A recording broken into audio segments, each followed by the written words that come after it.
When we started, I didn't know what to expect because this was something totally new. And no one of us had done anything like this before. And it took me by surprise that the students started to collaborate so quickly and so effectively. And they created a very strong sense of community, which was really surprising and beautiful. And so even if there were two different student cultures communicating together, they really shared something. And of course, what was being shared was this virtual space which brought them together. And I think for me, the most memorable moment was that when one morning we were doing some warm-up exercises, and it was an exercise which is quite common in actor training, that without saying a word, they walk together and find together a moment when they go down and lie down on the floor and stay there for a while silently, and again find a moment when they get up at the same time. And this was really a powerful moment, because usually when you operate online, you are quite used to quick bombardment of stimuli.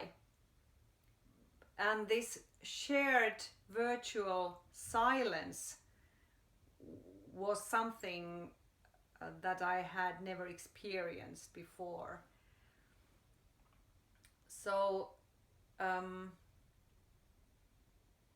the sense of closeness, even if there was this huge distance, was quite amazing.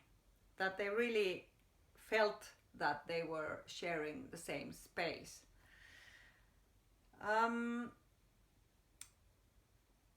The students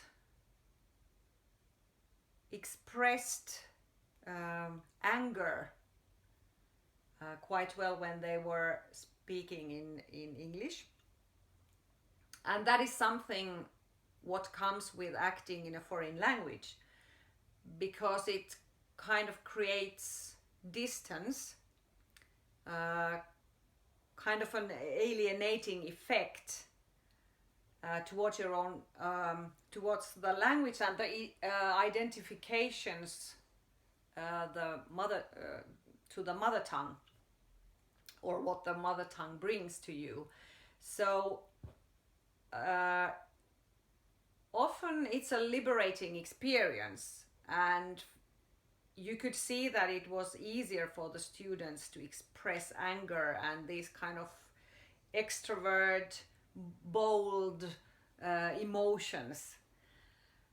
Because, you know, for the students, when they act in a foreign language, they don't know how to be believable in a foreign language. So it can liberate from some kind of mannerisms or preconceived ideas how you are as an actor. And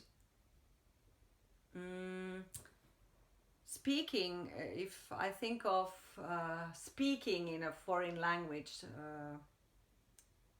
lines written in foreign language,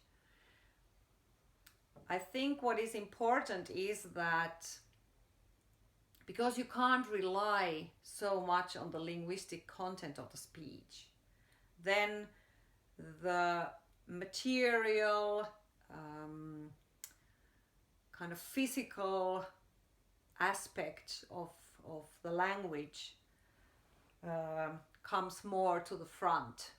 The realm of significance, which has to do with the prosody of the language, the sounds and rhythms and the musicality of the language.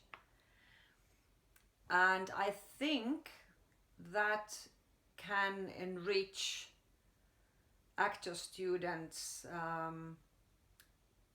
embodiment of the language, because they kind of get more, should I say, holistic understanding of the language. And I was surprised that, because we had a very limited time, only 1 week, that we get much further than I thought. So yeah, that was surprising for me anyway. I didn't expect that we could go so far already in 1 week. Of course, you know, when the English students were speaking Finnish, that because that's totally a new language for them. Of course, our students know English, and of course Shakespeare in English is a foreign language to, in a way, to English students as well. But of course English students speaking Finnish, that would have required more time that we had. But they, even in this time, they had a taste of it. So I think that was okay. Could you tell us a little bit about this showroom to a different student culture or different theater culture or rehearsal tradition? Well, I think it can be, for the student, it can be when they see how the students act and how they rehearse in a the students coming from a different culture. For example, here our students learned their line by heart quite quickly, and we could see that the English students are not so used to learn the lines by heart so quickly, so they were carrying their scripts. And I think, you know, when you see that, okay, they do it in this way, it can change your way of, even your attitude towards work and your way of rehearsing. So I think both sides can learn from each other. I think Finnish students, their working culture is can be also quite hard, you know, that they're really hardworking, but it can be also tiring and, you know, like that. And English students, I think they can be more, they discuss more and probably take it a bit more easy, which is not a bad thing. So yeah, so it's a common exchange of ideas.